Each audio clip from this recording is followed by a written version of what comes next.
Evening, everyone. David here again. And tonight I figured I'd read another story from Aliens, Hippies, and Other Weirdness and kind of go along with it. I'm going to be reading something weird. I might as well look the part. But here we go. This story is called Demon's Day Off. Now, have you ever thought about the whole infrastructure of the pit of hell and everything? About the personnel department? How does a demon celebrate his day off? Well, let's find out. In,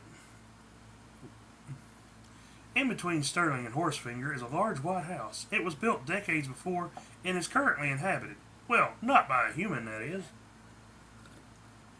But there is something that lives there. A vile and twisted specter named Ferox. He serves as a servant of hell. His role is not so mundane as a mere demon. He is an adjudicator. He judges all who enters the house and dishes out punishment to the guilty. He stands just over 7 foot in height. His body is scarred and covered in multiple intricate tattoos. His face is a vile, twisted thing that will drive one mad. Bloody holes serve as eyes. His mouth is filled with long, needle-like teeth. His fingers are tipped in black serrated claws. His lower half is covered by a long, flapping kilt, but it is not a kilt, but the flayed flesh from his upper body and torso. All in all, he is a terrifying being. He was seated at a large table in the kitchen of the house he inhabited.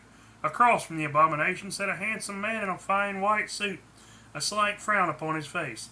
Ferox, how should I put this? The man asked. Ah, yes, well, you see, the personnel department has been riding my ass. They believe, as do I, that you should take a break. Ferox felt uneasy. Lord Lucifer, does this mean that I am no longer needed?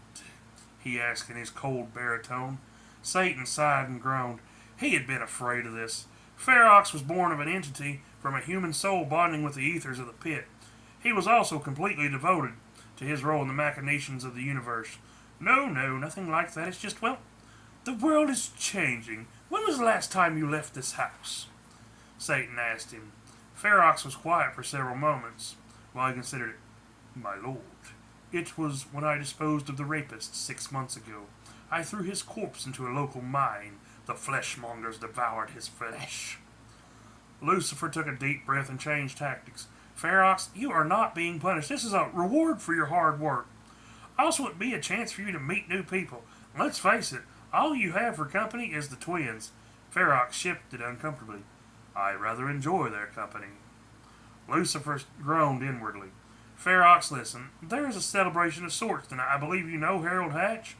Ferox perked up and smiled. It was a twisted, vile image that would drive a normal person mad. Well, he and his family will be there tonight, and I'm sure he would enjoy seeing you. Ferox considered it and agreed. Also, keep in mind that while you are there, you are not allowed to act as an adjudicator. You do not have to change your appearance, but you do need to be on your best behavior. Ferox promised he would. Near dusk, he prepared to leave. A pair of figures emerged in the shadows. They were the height of a child around 6 years old. Shadows shouted their forms. Ferox, are you leaving? They asked him, their voices in perfect unison.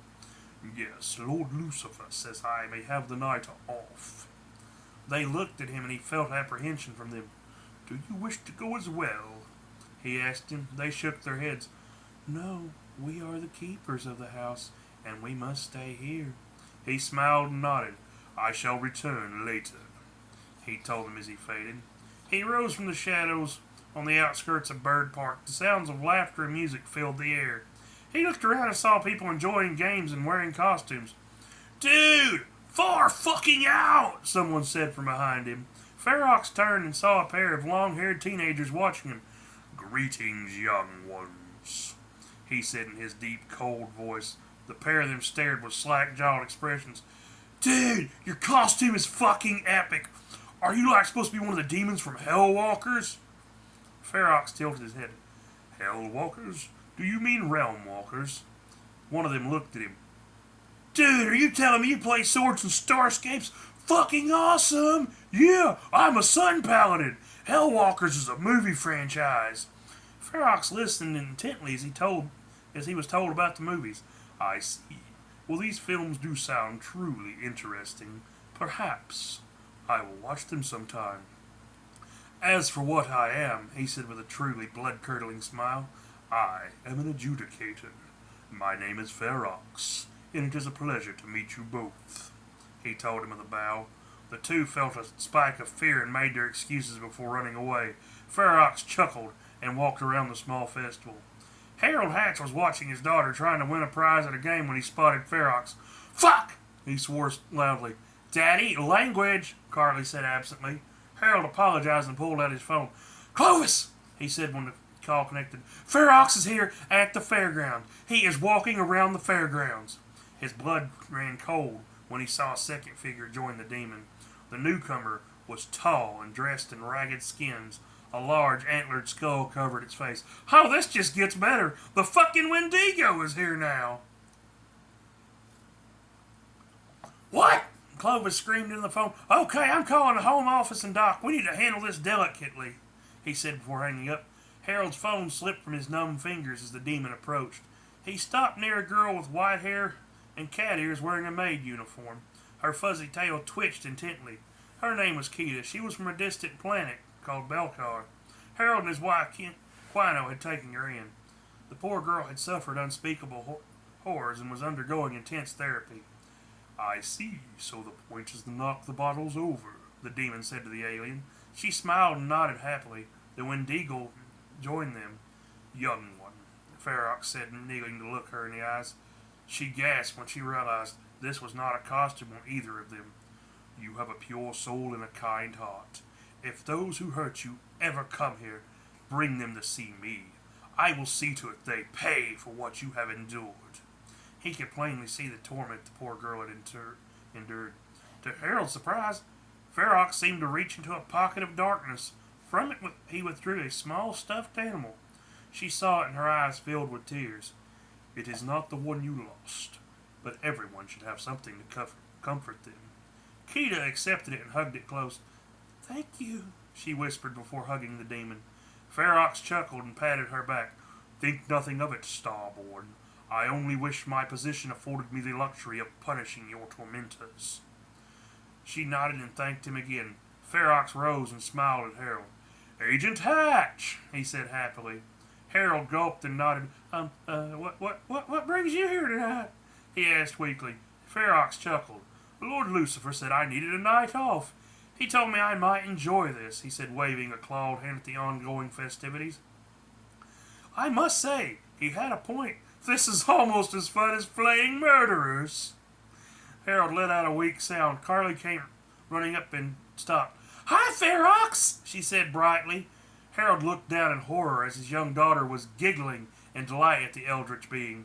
Young Carly, he replied with a deep bow. How are your studies going? Harold looked confused. Apologies, Harold, but young Carly and I here are acquaintances. She found herself lost last year and wandered into my home. Carly hugged the demon and rushed off looking for her mother. Ferox looked after the child and smiled fondly. You are a good man, Harold Hatch. Not many would accept an orphan as you have. The two of them stood there talking for several minutes. Yo, Ferox! One of the teenagers from earlier said, running up. Dude, there's a costume contest and you should totally enter, he said, grabbing the demon by the hand. Harold smiled and began laughing. The sight of a terrifying demon being dragged on stage by a teenager was absurd. Ferox stood among 12 others in strange costumes. He saw the Wendigo near the woodline talking to the dragon Quino. This is ridiculous, he thought to himself. A scent caught his attention. The smells of food held no lure to him. This was a scent he knew well. It was the scent of a stained soul. Murder, rape, and genocide? Such a person has come here? He asked as he scanned the crowd. The person in question was tall and devoid of hair and had strange pale yellow eyes. Ferox felt his being tremble. It was the one who had harmed the cat-eared star child. Damn it, and I cannot act, he swore angrily. He spotted a small horned being and smiled. Reaching out with his mind, he said quietly, Greetings, Sid. I apologize for bothering you. The sewer demon stiffened. When he saw Ferox, his bladder released. Absolute terror filled his being. Please listen carefully. The star child Kita is in danger. One of her tormentors is here hunting her. I need you to lure him to the house. The twins will hold him. I cannot act until midnight. Sid scanned the crowd and saw the girl in question. She was walking hand in hand with a man. He recognized him as Matt Stone. Beside them was a small child carrying a bunch of balloons and laughing. Hellspawn, Matt Stone is here. He has shed the blood of many, but he has always been a friend to my race, and I am loath to see him harmed. Ferox assured him that he was only interested in one who hurt Kita. I promise I am not interested in the Star Strider, but if you will assist me, I shall grant you and your race a boon. The two of them hammered out the plan, and Ferox smiled, knowing the strange girl with the cat ears and tail would be safe. So, contestant 9, tell us about what you're supposed to be, the announcer asked Ferox. Her voice died in her throat when she realized who she was talking to. She, like many who lived nearby, knew of Ferox, if not personally, then by word of mouth. I am an adjudicator in the service to hell. I judge the guilty and punish them in manners fitting of their crimes. I was appointed to my position by Lord Lucifer himself, he said into the microphone. The crowd was silent for a moment. Then they erupted in cheers. Dude, that is so fucking metal! A man in leather and chains said, pumping his fist. A few minutes later, the votes came in. Ferox was declared the winner of the contest. He was giving a gift card to the local diner and several other prizes, including a pair of teddy bears. He spent the next few hours walking the fairgrounds and talking to various people. He found himself enjoying the interactions. Many people wanted photos with him. He saw no harm in obliging. Near the end of the night, Lucifer arrived. How was your night? He asked the demon who was bowing. Sire, it has been most wonderful. I thank you for allowing me to come. Satan smiled and nodded. My friend, it was nothing. You should know you are allowed to leave the house. The teenagers from earlier came running up. Both of them were panting. Sorry for interrupting, they said quickly. Hey, we wanted to ask when your next night off is. Ferox looked at them confused. The reason we asked is we just want an entire box set of the Hellwalker series, and we wanted to have a movie night with you. Lucifer chuckled and clapped Ferox on the shoulder. He should be free Friday night. I'm sure you should drop by and see him.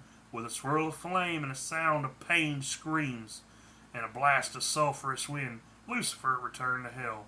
The young men looked at Ferox in awe. He smiled down at them. So Friday, shall we say 6? He asked the two of them. They nodded. Should we bring anything? One of them asked weakly. A pair of giggling girls walked by, and a familiar smell tickled his nose. He thought of the twins and smiled. Plenty of popcorn. Hope y'all enjoy it. That was Demon's Day Off.